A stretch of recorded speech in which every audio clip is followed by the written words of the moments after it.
तारिक रहमान का जो करियर है वो कंट्रोवर्सी से बहुत घिरा हुआ रहा। 2007 में करप्शन के चार्जेस में अरेस्ट होते हैं, उसके बाद लंदन चले जाते हैं, फिर सेंटेंस फॉर लाइफ हो जाते हैं कि शेख हसीना की रैली पे अटैक को लेकर के बहुत सारी चीज़ें होती हैं। फिर फाइनली 17 साल बाद वापस आते हैं। 2024 में अपराइजिंग होती है, शेख हसीना हटती हैं, वापस आते हैं और इस वक्त एक बड़ा मुख्य प्रमुख चेहरा बांग्लादेश पॉलिटिक्स के इस वक्त वो हैं। कितना बड़ा रोल, क्योंकि अब कमान पूरी उनके हाथ में है। सिंगल लार्जेस्ट पार्टी, उनको कोalition की भी ज़रूरत नहीं है, single largest party, numbers have favoured them, लोगों ने अपना मत बता दिया। बांग्लादेश पॉलिटिक्स में आने वाले समय में कितना इम्पोर्टेंट रोल आप देखते हैं तारिक जी? रहमान का? फिर से बहुत धन्यवाद स्मृति, मुझे आमंत्रित करने के लिए। देखिए, मैं समझता हूँ जो इस समय तारिक रहमान बांग्लादेश के सर्वे सर्वा हो गए हैं। जो जैसे आपने बताया 210 सीटों से ऊपर 300 में से जो इलेक्शंस हुए हैं 210 से ज़्यादा उनके पास आई हैं, मतलब 2/3 मेजॉरिटी उनके पास है। तो जो कुछ वो करना चाहते हैं वो कर सकते हैं। तो इसीलिए उनके पास पावर बहुत ज़्यादा है।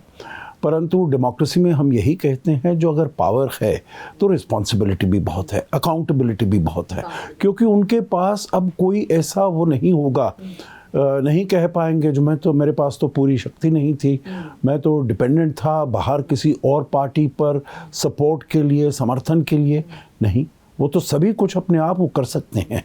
तो इसीलिए मैं समझता हूँ जो आगे के चलते हुए बांग्लादेश की पॉलिटिक्स में उनका बहुत ही अहम रोल होने वाला है। और अब ये उन पर निर्भर करेगा जो वो इस रोल को कैसे निभाते हैं।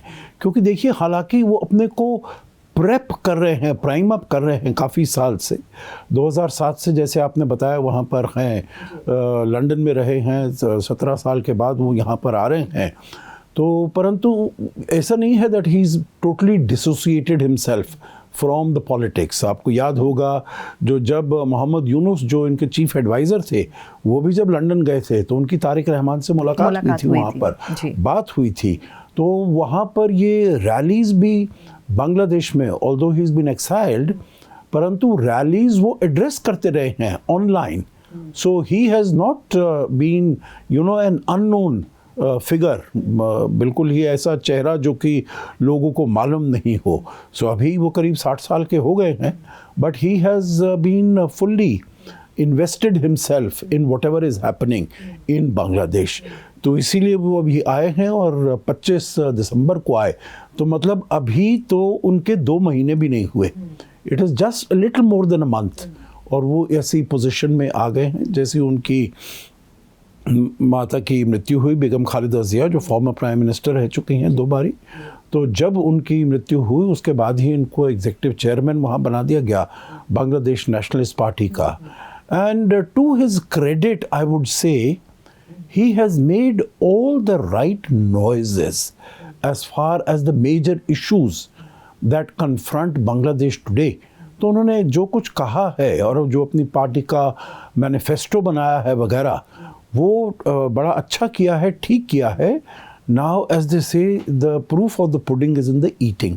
अब वो क्या करते हैं, क्या नीतियाँ अपनाते हैं, क्या पॉलिसीज़ वो फॉलो करते हैं, इसके ऊपर निर्भर करेगा जो आगे वहाँ पर बांग्लादेश का हालात कैसे होने वाले हैं, और जो इस पूरे क्षेत्र का ईस्ट ऑफ इंडिया उसमें उसका क्या हाल होने वाला है। और एक और बात सर बहुत इंटरेस्टिंग होगी कि इससे पहले जो चुनाव जो पावर में थे बीएनपी, वो जमात के साथ पावर में थी। इस बार जमात ऑपोजिशन में है। तो ये कहना कि क्योंकि बहुत अटकलें थी कि भारत के लिए बहुत एक क्वेश्चनेबल सिचुएशन हो जाएगी, तो ये जो कुछ अटकलें थी वो तो दूर होती हैं क्योंकि वो ऑपोजिशन में है जमात, और कंफर्टेबली एक अच्छी पोजीशन पे बैठे हुए हैं तारिक रहमान। लेकिन उनके लिए इंटरनली एक चैलेंज रहेगा क्योंकि अवामी लीग को पॉलिटिकल एक्टिविटीज़ से बैन कर दिया गया, इस चुनाव में भी उनको बैन कर दिया गया। अब अवामी लीग एक बहुत बड़ी 15 सालों तक रूल किया, तो एक बड़े तबके में उनके सपोर्टर्स हैं बांग्लादेश में। उनको समझाना या उनको अपने साइड में लेकर के आना या वो आइस ब्रेक करना अवामी लीग के साथ, वो कितना ज़रूरी रहेगा? क्या स्ट्रैटेजी आपको लगता है कि क्या होने वाली है? जी, आपने दो बहुत महत्वपूर्ण प्रश्न इसमें किए हैं स्मृति। एक तो है जमात का रोल क्या होने वाला है, क्योंकि हालांकि काफ़ी रिड्यूस्ड पार्टी है as compare to Bangladesh nationalist party, क्योंकि अगर हम देखें बांग्लादेश नेशनलिस्ट की 2/3 मेजॉरिटी है, किसी और के ऊपर समर्थन के लिए वो मोहताज नहीं है। परंतु फिर भी अगर जमात इस्लामी का देखा जाए तो करीब उनका जो 11 पार्टी का अलायंस था वो करीब 70 से ऊपर उनको सीट मिल गई है। जमात इस्लामी को खुद करीब 60 से ऊपर सीट मिली है। एक और बात सर, 18 से ज़्यादा सीटें आज तक जमात इस्लामी को इलेक्शंस में मिली नहीं। इस बार आप 60 से ऊपर सीटें ये मिली हैं। ये भी, इसको भी समझना, डिकोड करना बहुत ज़रूरी है। हाँ, नहीं, बिल्कुल आप ठीक कह रहे हैं। इसमें देखिए ये करीब 4 गुना उनकी सीटें बढ़ी हैं। जो पहले उनको सबसे ज़्यादा मिली थी 1991 के इलेक्शन में 12.4% उनको इलेक्शन में मिली थी, हालांकि सीटें कम मिली थी। परंतु 2001 के इलेक्शन में जैसे जब जो आपने बताया है, जो वो बीएनपी के साथ आ गई थी, तो तब उनको करीब 4.1% मिला, परंतु सीट उनको 18 मिली जैसे आपने बताया। परंतु अब उनकी सीट करीब 4 गुना उससे ज़्यादा बढ़ गई है। तो उसका कारण भी हम बात कर सकते हैं उसमें। देखिए, क्योंकि अवामी लीग को हटा दिया गया और जो फर्स्ट टाइम वोटर्स थे उनके तो पास ऑप्शन नहीं था, उसके पास ऑप्शन नहीं था और उनके पास एक लहर थी। और कुछ लोग ये सोचते हैं जो दो पार्टीज हैं which are been in power, जैसे वो कहते हैं the battle of the Begums, मतलब दोनों थी, बेगम जिया और बेगम शेख हसीना, इन दोनों में लड़ाई होती रहती थी। So they wanted to move beyond the Begums.